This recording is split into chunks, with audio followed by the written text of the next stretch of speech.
Friends, welcome to my channel Vasu foods. ఇవాళ recipe వచ్చేసి egg samosa అండి. ఈవినింగ్కి సూపర్ స్నాక్స్. సో ఇక ఆలస్యం చేయకుండా రెసిపీలోకి వెళ్ళిపోదాం. ముందుగా ఒక బౌల్ తీసుకొని అందులో 1 కప్పు వరకు మైదా యాడ్ చేస్తున్నాను.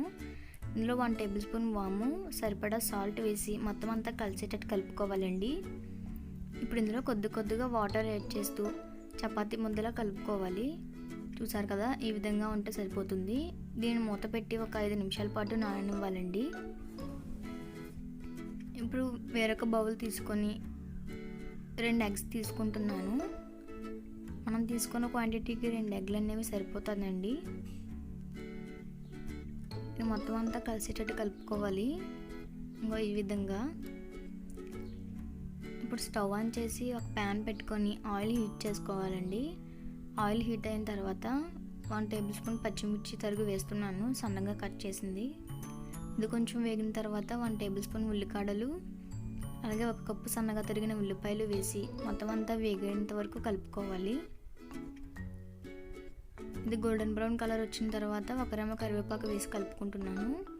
ఇందులోనే చిటికెడ పసుపు, 1 టేబుల్ స్పూన్ మిరియాలు యాడ్ చేస్తున్నానండి. కారం అనేది యాడ్ చేయడం లేదు. ఇప్పుడు బీట్ చేసిన ఎగ్ మిశ్రమాన్ని ఇందులో వేసి కలుపుకోవాలి. మంటను మీడియం ఫ్లేమ్లో ఉంచే ఈ ప్రాసెస్ అంతా కూడా చేయాలండి. ఇప్పుడు మొత్తం అంతా చిన్న ముక్కలుగా అయ్యేంత వరకు కలుపుకోవాలి.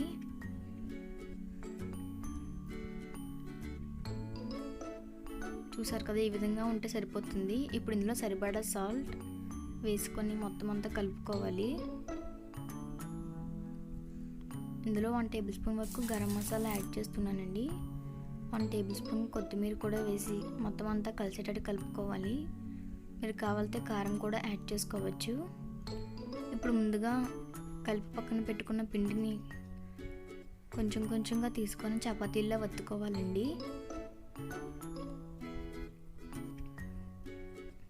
పిండి వేస్తూ వత్తుకోవాలి, లేదంటే అంటుకుపోతుంది.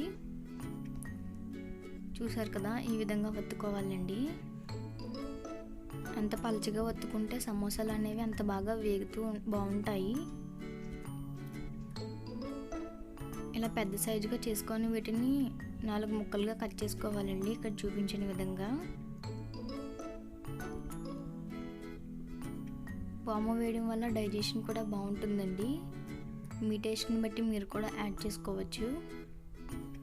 చూసారు కదా, ఇలా కట్ చేసుకోవాలి. ఇప్పుడు దీన్ని ఒక గిన్నెలో మైదా పిండి వేసి కొంచెం వాటర్ వేసి కలుపుకున్నానండి. దాన్ని ఇక్కడ ఇలా అంటిస్తూ సమోసా అనేది చేసుకుంటున్నాను.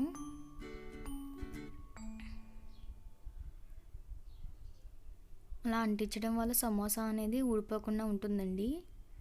ఇప్పుడు ఇందులో ముందుగా తయారు చేసుకున్న ఎగ్ స్టఫింగ్ తీసుకొని పెట్టుకుంటున్నాను. ఈ మైదా పిండి అనేది గమ్ము వలె పనిచేస్తుందండి. వేయించినప్పుడు సమోసా అనేది ఊడిపోకుండా ఉంటుంది. ఇలా 3 పక్కల మొత్తం కవర్ చేసుకోవాలి. చూసారు కదా, ఈ విధంగా మొత్తం అనేది తయారు చేసుకున్నానండి. ఇప్పుడు వేడిగా కాగిన నూనెలో వేయించుకోవాలి ఒక్కొక్కటిగా.